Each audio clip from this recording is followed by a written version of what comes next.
Oh, my days.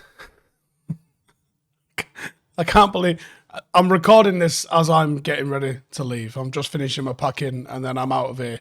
But before I'm out of here, I've got to deal with the little thing, which is, oh yeah, Manchester United are playing tomorrow night in the EFL Cup against Burnley. So the first thing that we've got to address then is, of course, so many Manchester United players are still at the World Cup. Ten Hag is probably going to be fielding a makeshift side with several stars sporadically returning. I think the Forest game, you've got more chance of seeing a more settled 11.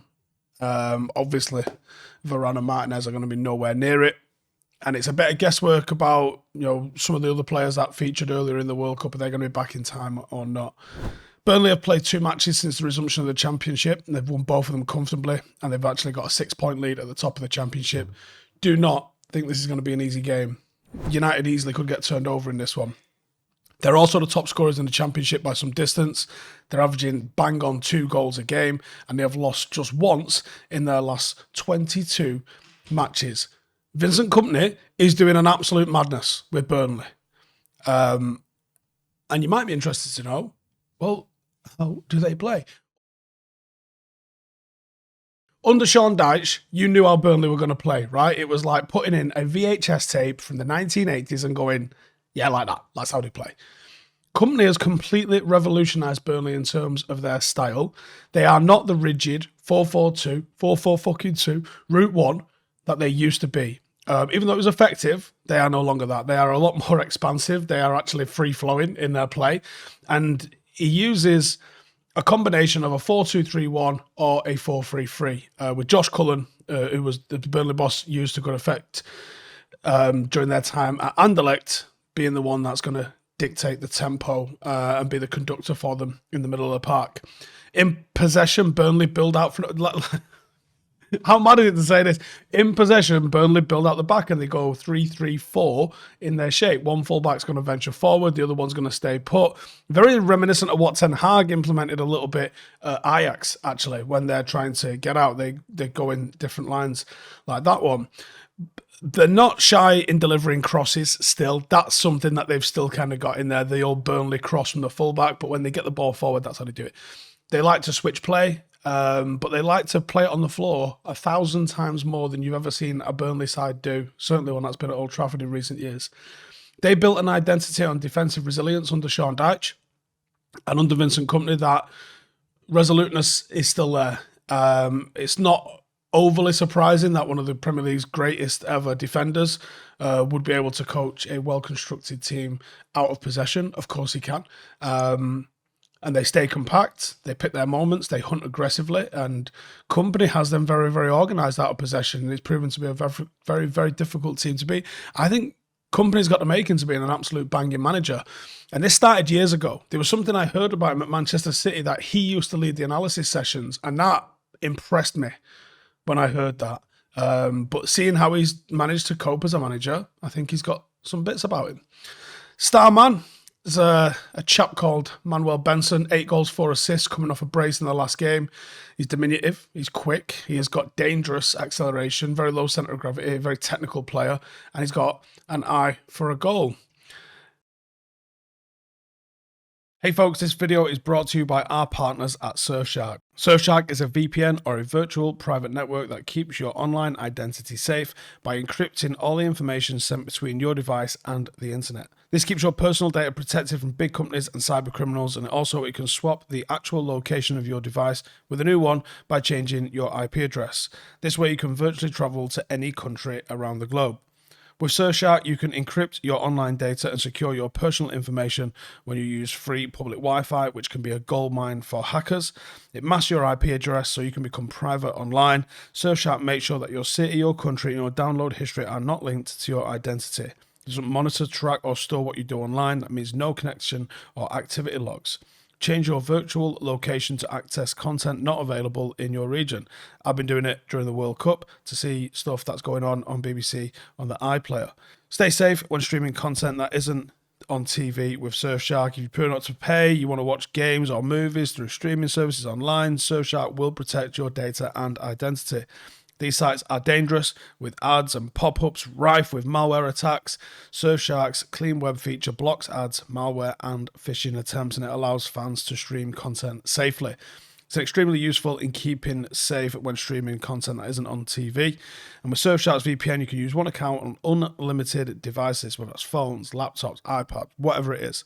I've got an exclusive offer. Use the code Howson to get 85% off plus 3 extra months for free.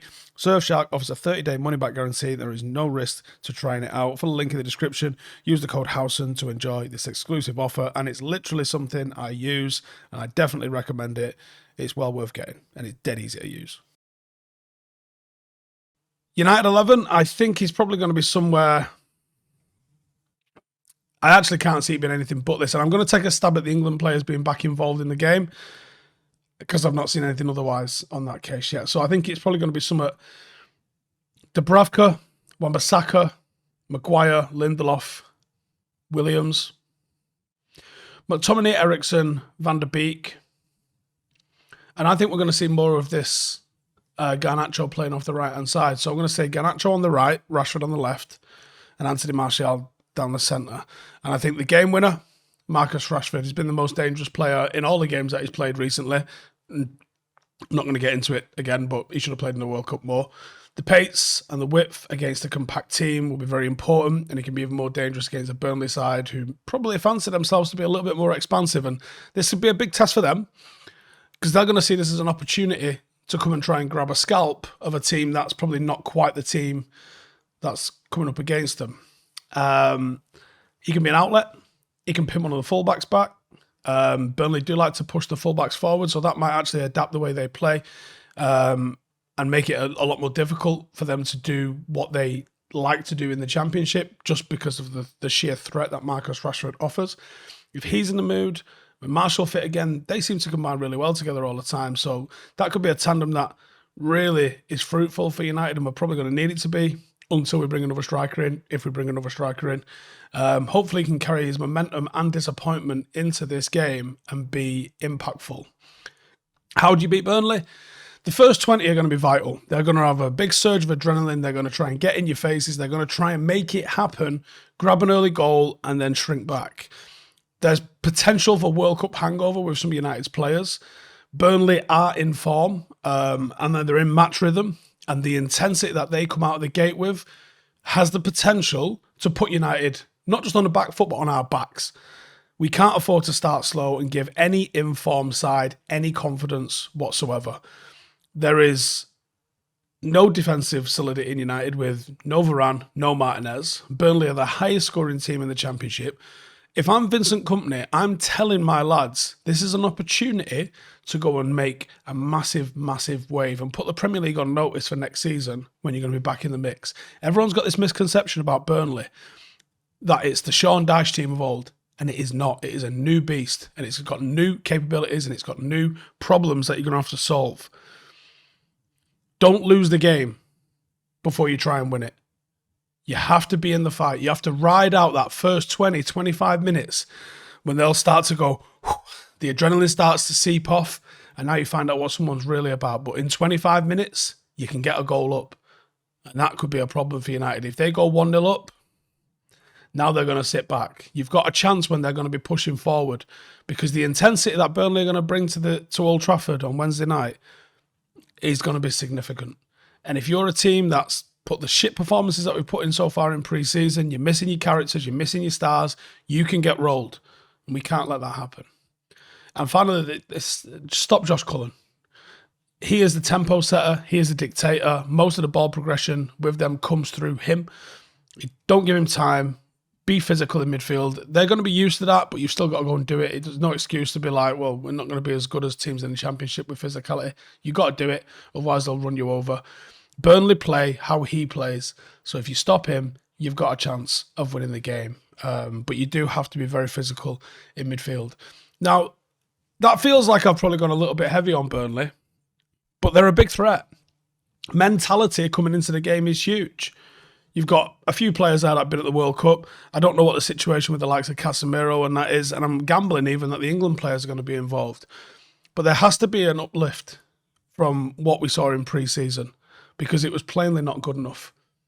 There might be the opportunity, someone like Zidane Iqbal coming in over Donny van der Beek. In fact, yes. Let's change that. Let's change the starting 11. Get the starting 11 back. I'm putting Zidane in over Donny because Donny did nothing to impress me and Zidane did a lot to impress me. And I think you go with a bit more of a midfield three because Burnley are going to try and play free for once. Yeah, we go with Zidane. And he's got the opportunity then to cement himself as an option. He's not going to get a starting place, but he can cement himself as maybe someone who comes off the bench regularly. And I wouldn't mind seeing Charlie McNeil as well. Didn't really take any of the chances that he got. Not really had a lot of chances, but he didn't really take any chances either in the little mini pre-season that we've just had. But now is the time. Rubber meets the road. Loads of first-team players away. Those are here are injury-prone. You got to take the chances. Zidane's looked great. Let's see how he can do it, in the cup and in the league. But that's how I think. Let me know your thoughts in the comments below. Hit that subscribe button. I'll see you in the next one. Laters. Hey, thank you for watching the video. If you are new around these parts, then don't forget to subscribe. My channel is proudly supported by my community on Patreon. If you'd like to get a little bit of extra content, a Discord group, meetups, five-a-side games, weekly podcasts, behind the scenes, and even an occasional bit of transfer news as and when I get it, then for the price of a pint, you can show your appreciation for the content that we make and get some goodies for doing so as well. Check the link in the description or click the button right here. You'll also find all of my socials here too if you want to follow me on any of those platforms. Nice one.